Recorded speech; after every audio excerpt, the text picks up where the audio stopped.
முன்னெல்லாம் எனக்கு தெரிஞ்சவங்க ஆருத்ரா தரிசனம் பார்க்க போகிறேன்னு சொன்னாங்கன்னா அவங்க கூட நானும் சிதம்பரம் போய் நடராஜாவை கும்பிடுவேன். ஆனால் உன் திருவடியை மட்டுமே மனசில் நினச்சி வணங்கும் உண்மையான அடியார்களைப் போல வணங்க மாட்டேன்.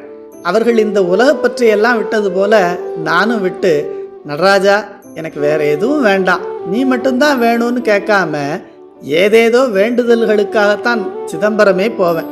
ஆனால் நடராஜா, இப்போ நீயே எனக்கு குருவாக வந்து இதெல்லாம் எவ்வளோ காலத்துக்கு நிரந்தரமாக இருக்கும், ஒன்று ஒரு காலத்தில் அழிஞ்சு போகும் அல்லது நம்மளை விட்டு விலகி போகும்னு எனக்கு புரிய வச்சுட்டேன். இப்போ நானும் என் குருநாதரையும் மெய்யடியார்களையும் வணங்கி அவர்கள் காட்டிய வழியில் அவர்களைப் போலவே உன்னை மட்டுமே வேண்டி நிற்கிறேன்னு. நடராஜா, இது என்ன பெரிய அதிசயம்!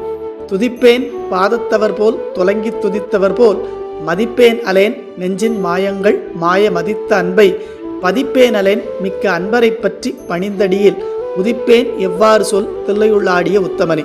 திருவாவடுதுறை ஆதீனத்து 3வது குருமூர்த்திகள் ஸ்ரீ அம்பலவான தேசிகர் அருளிச் செய்த அதிசய மாலை.